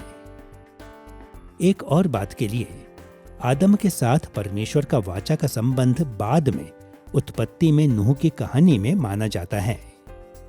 उत्पत्ति अध्याय 6 पद 18 में परमेश्वर ने नूह से कहा, तेरे संग मैं वाचा बांधता हूं। यहां पर बांधता हूं इब्रानी क्रिया कुम का अनुवाद है। यह मौजूदा वाचा की पुष्टि के लिए एक सामान्य शब्द है। नई वाचा बनाने के लिए सामान्य क्रिया कारेत है। इसलिए जब परमेश्वर ने कहा कि वह नूह के साथ अपनी वाचा बांधेगा, तो उसका अर्थ था कि वह नूह के साथ उस वाचा के संबंध की पुष्टि करेगा जो पहले ही से मौजूद थी। और आदम के साथ परमेश्वर का संबंध उत्पत्ति में एकमात्र संबंध है जो यहाँ देखने में प्रतीत होगा। इस व्याख्या की पुष्टि आदम की वाचा के लिए होशे के संदर्भ से होती है। आपको याद होगा कि होशे अध्याय 6 पद 7 कहता है, परंतु उन लोगों ने आदम के समान वाचा को तोड़ दिया, उन्होंने वहां मुझसे विश्वासघात किया है। होशे अध्याय 6 पद 7। इसके अलावा यिर्मयाह अध्याय 33 पद 20 और 25 एक ऐसी वाचा का जिक्र करता है जो स्वयं सृष्टि को बांधती है। यह वाचा सृष्टि के रचे जाने वाले सप्ताह के दौरान बनाई गई हो ऐसा प्रतीत होता है, और इसलिए यह स्वाभाविक रूप से आदम और हव्वा को परमेश्वर के दासों के रूप में शामिल करेगी। एक और सबूत कि परमेश्वर ने आदम के साथ वाचा बांधी वह है आदम के साथ परमेश्वर का संबंध मसीह के साथ परमेश्वर के संबंध के समानांतर है। पौलुस ने इस बारे में विस्तार से रोमियो अध्याय 5 पद 12 से 19 में लिखा, और मसीह के साथ परमेश्वर का संबंध एक वाचा थी। यह तथ्य पूरे इब्रानियों अध्याय 7 से 13 में बार बार प्रकट होता है, और यीशु ने स्वयं इसका उल्लेख अंतिम भोज के समय किया था। लूका अध्याय 22 पद 20 में यीशु ने अपने चेलों को बताया, यह कटोरा मेरे उस लहू में जो तुम्हारे लिए बहाया जाता है नई वाचा है। बेशक जैसा कि हमने पहले कहा था, मूसा ने आदम के साथ परमेश्वर के संबंध का वर्णन करने के लिए बेरित शब्द का उपयोग नहीं किया, लेकिन यह परवाह किए बिना कि हम इसे क्या कहते हैं, हम आश्वस्त हो सकते हैं कि परमेश्वर और आदम के बीच व्यवस्था ने एक वाचा की सभी विशेषताओं को साझा किया, और ऐतिहासिक रूप से धर्म विज्ञानियों ने सहमति व्यक्त की। उदाहरण के लिए, धर्म विज्ञानियों ने परमेश्वर और आदम के बीच संबंध को अक्सर आदम की वाचा के रूप में संदर्भित किया, क्योंकि आदम अपने लोगों के ऊपर मुखिया था और वाचा का पहला मानव प्रशासक। उन्होंने इसको जीवन की वाचा के रूप में संदर्भित किया, क्योंकि यदि आदम इसको नहीं तोड़ता तो इसका परिणाम अनंत जीवन होता। उन्होंने इसको सृष्टि की वाचा कहा है, क्योंकि इसको सृष्टि वाले सप्ताह के दौरान बनाया गया था, और यह संपूर्ण रची गई व्यवस्था के लिए निहितार्थ रखता है। और उन्होंने इसको कार्यों की वाचा कहा है, क्योंकि यह मानवता की आज्ञाकारिता के कार्यों की शर्त पर जीवन का वादा करती थी। कार्यों की वाचा उत्पत्ति के शुरुआती अध्यायों में उस प्रशासन को संदर्भित करती है जिसमें परमेश्वर आदम के पास आया, और उत्पत्ति अध्याय 2 में उसे भले और बुरे के ज्ञान के वृक्ष में से फल ना खाने को कहा, क्योंकि जिस दिन वह उसमें से खाएगा वह अवश्य मर जाएगा। कार्यों की वाचा आदम के लिए जीवन और मृत्यु प्रस्तुत करती थी। यदि आदम ने परमेश्वर की अवज्ञा की तो परिणाम मृत्यु होगा। यदि आदम ने परमेश्वर की आज्ञा मानी होती, परमेश्वर की आज्ञा पालन में बना रहता, जो उसने नहीं किया, तो परिणाम पुष्टिकृत जीवन होता। और आदम एक प्रतिनिधित्व करने वाला व्यक्ति था, जैसे कि रोमियो अध्याय 5 और पहला कुरिन्थियों अध्याय 15 में पौलुस सिखाता है। और उसका क्या अर्थ है जब आदम ने आज्ञा मानी या उसकी अवज्ञा की? और इस केस में अवज्ञा की तो उसने अपनी भावी पीढ़ी के प्रतिनिधि के रूप में ऐसा किया, इसलिए कि जब उसने पाप किया और मृत्यु संसार में आई तो उसका पाप उसके भावी पीढ़ी के लिए गिना गया, और इस तरह मृत्यु भी उनके लिए आई।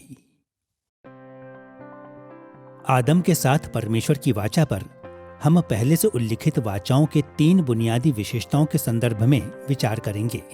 सबसे पहले हम मानवता के प्रति परमेश्वर के दिव्य परोपकार को देखेंगे। दूसरा, मानवीय विश्वास योग्यता की जांच करेंगे, जिसको परमेश्वर ने आदम एवं उसकी जाति से चाहा।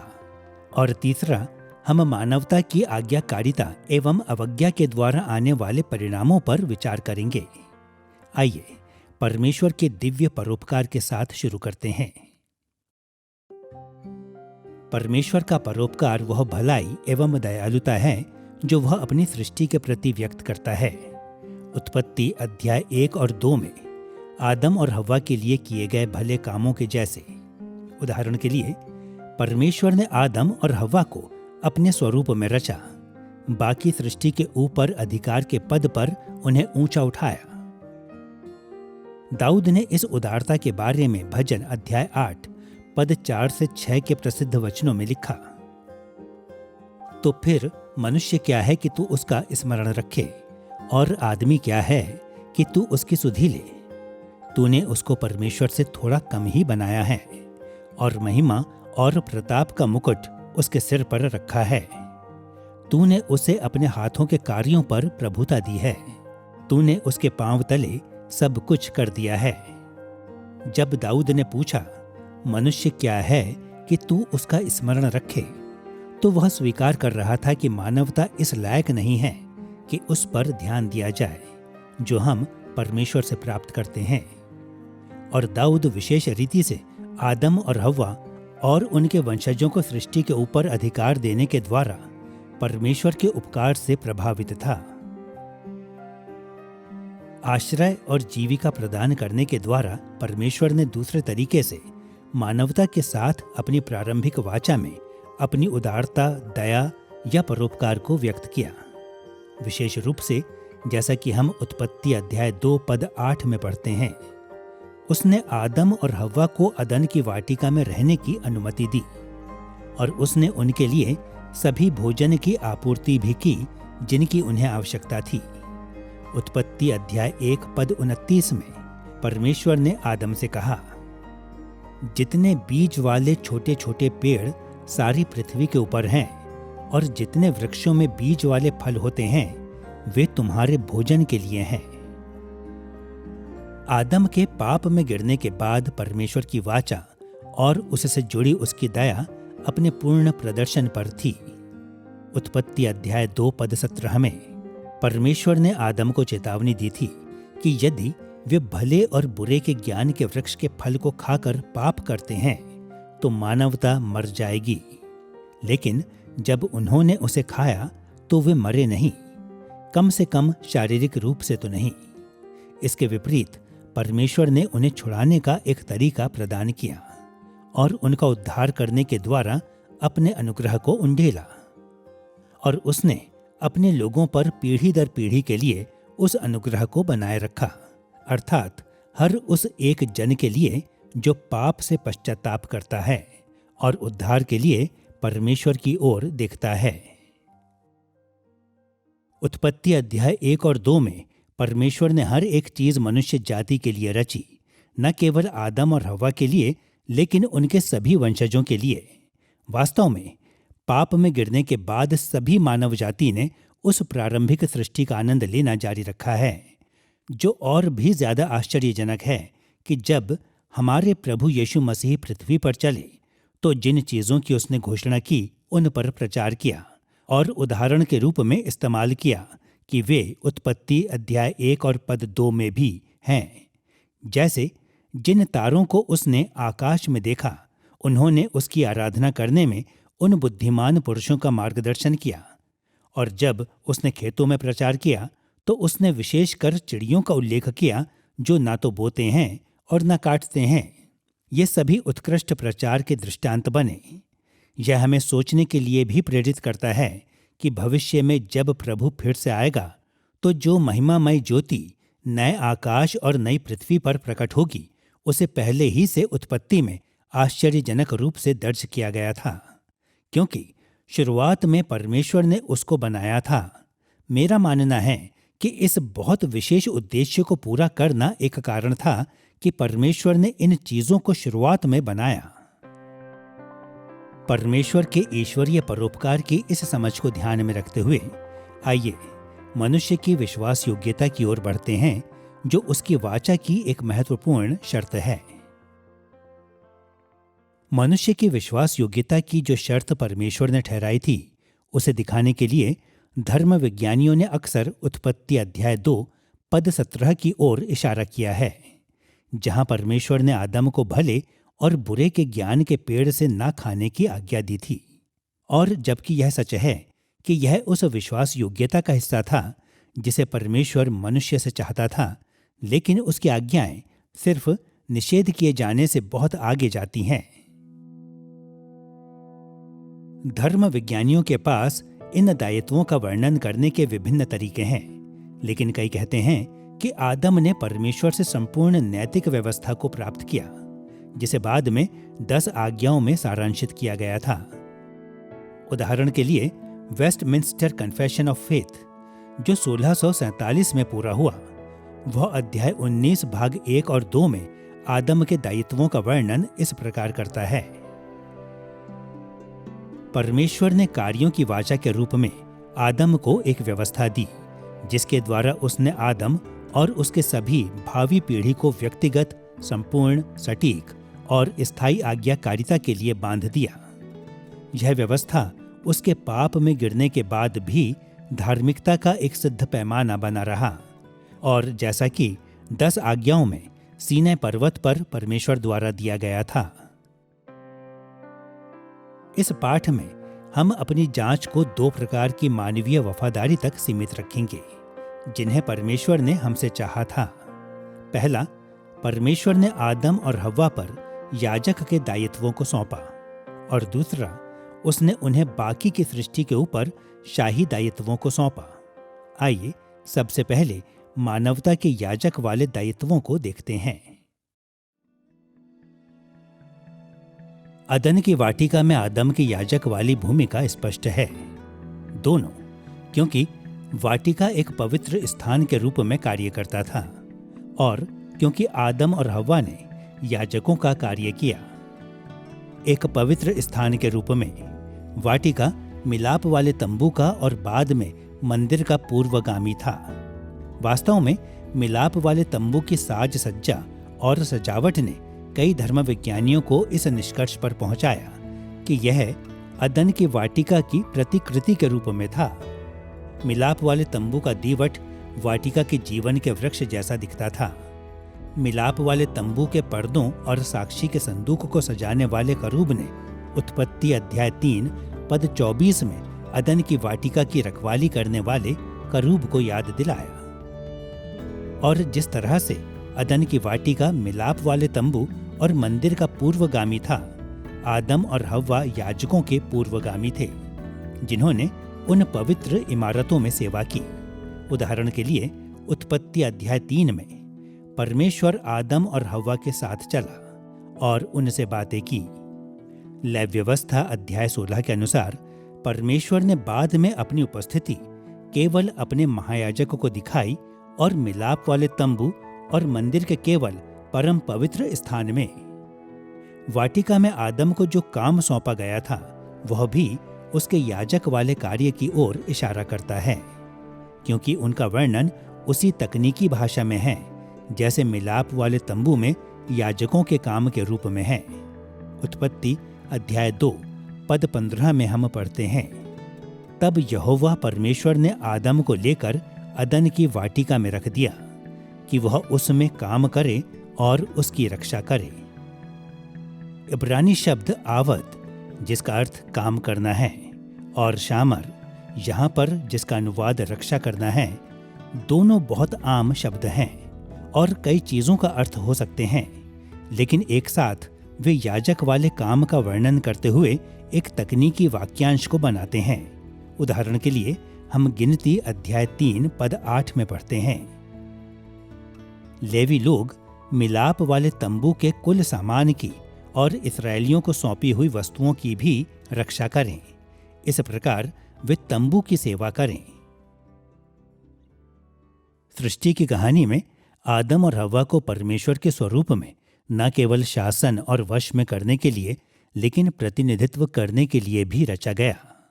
इस्राएल में याजक की भूमिका के समान ही जैसा कि उन्हें माना गया है, याजक परमेश्वर और मानव जाति के बीच प्रतिनिधित्व या बीच में खड़े होने वाले माध्यम थे। इस तरह आदम और हव्वा को ठीक यही काम करने के लिए बनाया गया है, उन्हें शासन करना, सेवा करना, आज्ञा पालन करना और इस प्रकार पृथ्वी पर परमेश्वर का प्रतिनिधित्व करना है, जो सटीक वही बात है कि जब आप कुल पिताओं से होकर जाते हैं, जब आप इस्राएल देश और तोरहा से होकर जाते हैं, जब आप नए नियम और महान आदेश या गवाह बनने के लिए प्रेरितों के काम अध्याय 1 पद 8 में पवित्र आत्मा के हम पर उतरने में आते हैं, वह सब आदम और हव्वा के परमेश्वर के स्वरूप में होने और उसकी समानता में बनाए जाने में निहित है, लेकिन यह भी दिखाने के लिए कि वह किसके समान है, जो कि एक याजक की प्राथमिक भूमिका है। आदम के साथ परमेश्वर की वाचा पूरी मानवता के लिए बाध्यकारी थी और अभी भी है। इसलिए इन याजकों के कर्तव्यों से निकलने वाले नैतिक दायित्वों को पूरा करने के लिए मानवता अभी भी परमेश्वर के प्रति जिम्मेदार है। उदाहरण के लिए परमेश्वर की सेवा और उसकी आराधना करने, सृष्टि को विकसित और रक्षा करने और पूरे संसार को ऐसे पवित्र स्थान में बदलने के लिए हमें बुलाया गया है जो परमेश्वर की उपस्थिति के लिए उपयुक्त हो। और कलीसिया में परमेश्वर ने हमें अतिरिक्त दायित्व दिए हैं, जैसे कि उसकी स्तुति और आज्ञाकारिता के बलिदान चढ़ाना और संसार के लिए उसकी भलाई की घोषणा करना। जैसा कि पहला पत्रस अध्याय 2 पद 5 और 9 में पत्रस ने कलीसिया को बताया, तुम आत्मिक घर बनते जाते हो, जिससे याजकों का पवित्र समाज बनकर ऐसे आत्मिक बलिदान चढ़ाओ। तुम एक चुना हुआ राजवंश और राजपदधारी याजकों का समाज और पवित्र लोग और परमेश्वर की निज प्रजा हो, इसलिए कि जिसने तुम्हें अंधकार में से अपनी अद्भुत ज्योति में बुलाया है, उसके गुण प्रकट करो। आदम और हव्वा के याजकीय दायित्वों के संदर्भ में मानवीय विश्वास योग्यता का पता लगाने के बाद आइए उनके शाही दायित्वों पर चर्चा करें। जैसा कि इस पाठ में हमने पहले देखा, परमेश्वर ने आदम और हव्वा को सृष्टि के ऊपर अपनी ओर से शासन करने के लिए नियुक्त किया और उसने उन्हें पूरी पृथ्वी पर अपना शासन फैलाने के लिए मानव जाति को बढ़ाने की आज्ञा दी। यह मानवता का शाही दायित्व था। उत्पत्ति अध्याय 1 पद 28 में मानवता के लिए परमेश्वर की आज्ञा को फिर से सुनिए। फूलो फलो और पृथ्वी में भर जाओ और उसको अपने वश में कर लो और समुद्र की मछलियों तथा आकाश के पक्षियों और पृथ्वी पर रेंगने वाले सब जंतुओं पर अधिकार रखो। इसलिए उत्पत्ति अध्याय 1 में स्वरूप और समानता जैसी इस्तेमाल की गई भाषा का अर्थ समझने के सबसे सामान्य तरीकों में से एक तरीका यह है कि परमेश्वर ने हमें अपने प्रतिनिधि होने के लिए और सृष्टि में उसके शासकों के रूप में रहने के लिए रचा। और हम उस व्यापक सांस्कृतिक संदर्भ से देखते हैं जब मूसा लिख रहा था, जहां स्वरूप और समानता को अक्सर फिरौन और राजाओं का वर्णन करने के लिए इस्तेमाल किया गया था। इसलिए ऐसा कहना कि फिरौन देवता के स्वरूप में बनाया गया है, यह कहना है कि उस विशेष संदर्भ में वह देवता का प्रतिनिधि शासक है। मैं सोचता हूं कि यह ध्यान देना बहुत महत्वपूर्ण है कि उत्पत्ति अध्याय 2 में परमेश्वर ने आदम और हव्वा को वाटिका में घास पर लेटने और बादल गिनने, पास की भेड़ों को देखने के लिए नहीं रखा था। ठीक है ना? वह उन्हें वाटिका में कार्य और विशेष उद्देश्य को देता है। ठीक है ना? वाटिका की देखभाल और रक्षा करने के लिए उसने उन्हें वहां रखा ताकि सृष्टि के साथ कार्य करने का यह उद्यम सृष्टि की देखभाल करने और आकार देने और ढालने में वह मदद करे, ताकि वह उस तरह की सृष्टि बन जाए जैसा कि परमेश्वर इसे देखना चाहता है। वास्तव में ऐसी जिसमें सारी सृष्टि फलती फूलती है। मनुष्य के होने का क्या अर्थ है, यह उसका हिस्सा है। परमेश्वर ने हमें ऐसे ही बनाया है कि हम इस सृष्टि में इस प्रतिनिधि के कार्य को पूरा करें जिसके लिए परमेश्वर ने हमें रखा है। स्वर्ग के महान राजा ने अदन की वाटिका में उनके निवास की शुरुआती सीमाओं से पार अपने राज्य का विस्तार करने के लिए अपने शाही दासों के रूप में मानव को अभिषिक्त किया। उसका लक्ष्य उनके लिए यह था कि वे बहुत बढ़ें, बाहर फैलें और पूरी पृथ्वी की देखभाल उसी रीति से करें जैसे कि वे वाटिका की देखभाल करते थे। अंततः मानवता को परमेश्वर के स्वर्गीय राज्य के विस्तार के रूप में पूरे ग्रह पर परमेश्वर की पृथ्वी और एक पवित्र स्थान में बदलना था, और यह आज भी हमारा दायित्व है। मत्ती अध्याय 6 पद 10 में प्रभु की प्रार्थना में यीशु ने हमें यह प्रार्थना करना सिखाया, तेरा राज्य आए, तेरी इच्छा जैसे स्वर्ग में पूरी होती है वैसे ही पृथ्वी पर भी हो। यह हमेशा से मानवता का कार्य रहा है कि परमेश्वर के स्वर्गीय राज्य को पृथ्वी पर विस्तारित करने में उसकी मदद करें। हमारी प्रार्थनाओं के लिए यीशु के निर्देश यह दर्शाते हैं और इस कार्य को करने की जिम्मेदारी विशेष रूप से कलीसिया में उसके वफादार लोगों पर है। हमें अपने प्रत्येक व्यवसाय को उस प्रभुत्व के पहलुओं के रूप में देखना चाहिए जिसे परमेश्वर ने हमें पृथ्वी पर दिया है, और हमें अपने कौशलों एवं अपने संसाधनों का उपयोग उसकी सृष्टि की देखभाल और शासन करने के लिए करना चाहिए। चाहे हम अपने घरों में हों, अपनी नौकरियों पर, कलीसिया में या कहीं भी हों, हमारी बुलाहट उस हर काम में है जो हम करते हैं, अर्थात अपने महान राजा का प्रतिनिधित्व और उसकी सेवा करना। अब जबकि हमने आदम के साथ परमेश्वर की वाचा में उसके ईश्वरीय परोपकार को और मानव से विश्वास योग्यता की शर्त को देख लिया है, आइए मानवता की आज्ञाकारिता और अवज्ञा के परिणामों पर गौर करते हैं। आदम के साथ परमेश्वर की वाचा ने मानवता के लिए आशीषों की प्रतिज्ञा की यदि उन्होंने उसे वफादारी दिखाई, और श्राप यदि वे अनाज्ञाकारी ठहरते हैं। और जैसा कि हमने उल्लेख किया, अवज्ञा का परिणाम मृत्यु था। उत्पत्ति अध्याय 2 पद 17 में परमेश्वर ने आदम से कहा, पर भले या बुरे के ज्ञान का जो वृक्ष है उसका फल तू कभी न खाना, क्योंकि जिस दिन तू उसका फल खाएगा उसी दिन अवश्य मर जाएगा। अब प्राचीन इब्रानी कानूनी ग्रंथों ने आमतौर पर अनिवार्य दंड जिसे लागू किया जाना था उसकी बजाय उस अधिकतम दंड को बताया जो दिया जा सकता था। लेकिन चाहे उत्पत्ति अध्याय 2 पद 17 में परमेश्वर के वचनों का अर्थ अवज्ञा के लिए अधिकतम दंड या अनिवार्य दंड था, परमेश्वर की वाचा के प्रति मनुष्य की अनाज्ञाकारिता के गंभीर परिणाम थे। स्पष्ट रूप से हमारे पहले माता पिता मृत्यु के योग्य थे। आदम और हव्वा के पाप का एक परिणाम यह था कि वे परमेश्वर के दंड के नीचे आ गए, उस प्रकार की न्यायिक मृत्यु को सहना जिसका उल्लेख हमने पहले किया था। और रोमियो अध्याय 8 पद 10 में आत्मिक जीवन और मृत्यु के बारे में पौलुस की शिक्षा संकेत देती है कि वे आत्मिक रूप से मर गए और उसी भाग्य के लिए उन्होंने अपने सभी स्वाभाविक वंशजों को अपराधी ठहराया। इसके अलावा जैसा कि हम उत्पत्ति अध्याय 3 पद 22 से 24 में पढ़ते हैं, परमेश्वर ने उन्हें अदन की वाटिका में अपनी उपस्थिति से बाहर निकाल दिया और उन्होंने अपने पाप के कारण स्वयं सृष्टि को भी विनाश के दासत्व के अधीन किया। आदम के पाप का प्रभाव क्या था? मूल रूप से बुराई के दरवाजे को खोलना। उनके पाप ने बुराई को संसार में प्रवेश कराया और उसके परिणाम स्वरूप सब कुछ बुराई से संक्रमित है, सब कुछ बुराई से बिगड़ गई है और विशेष रूप से परमेश्वर के उद्देश्य बुराई के द्वारा पटरी से उतर गए हैं। इस तरह यह पूरी मानवता को, हमारे शरीरों को और हमारे दिमागों को प्रभावित करता है।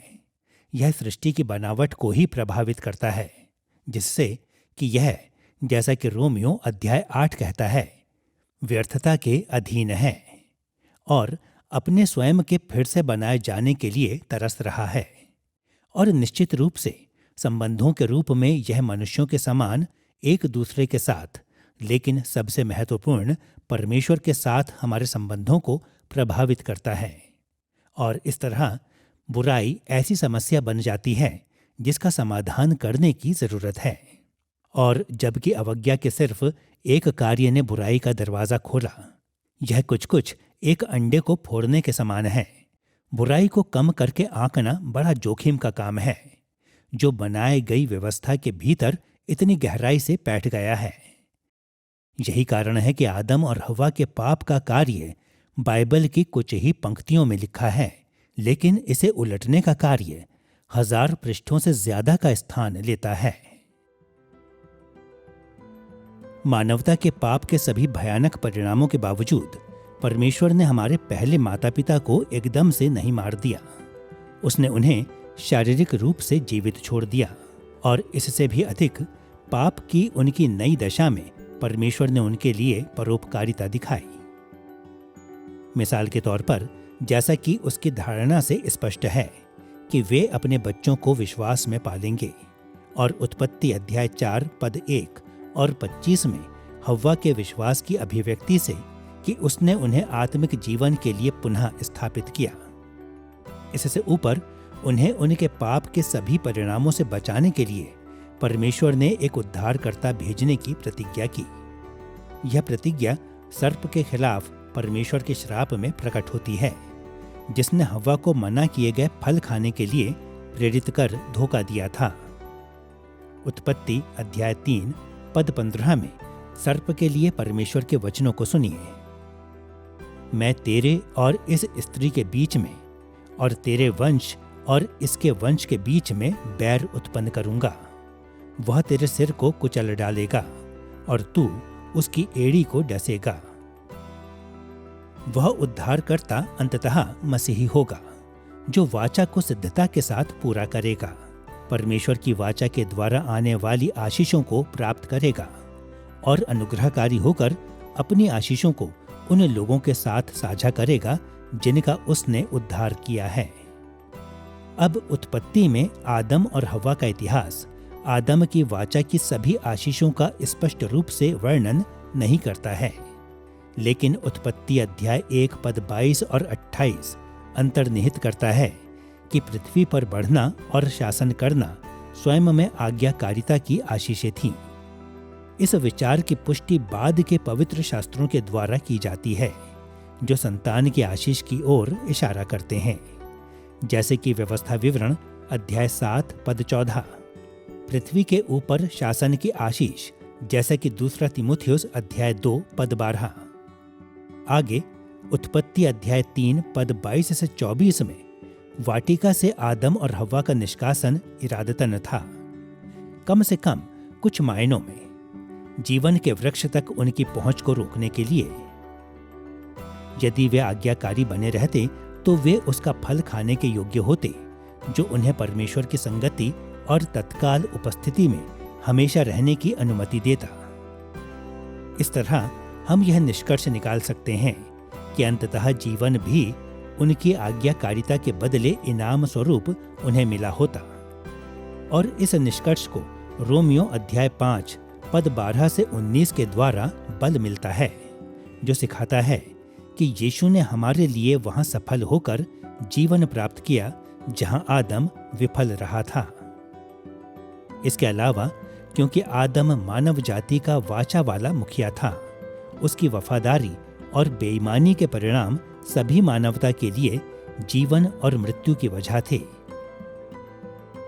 दुख की बात है कि आदम और हव्वा परमेश्वर के प्रति बेईमान निकले, इसलिए उन्हें और उनके सभी साधारण या प्राकृतिक वंशजों को पाप, भ्रष्टता और मृत्यु के अधीन कर दिया गया।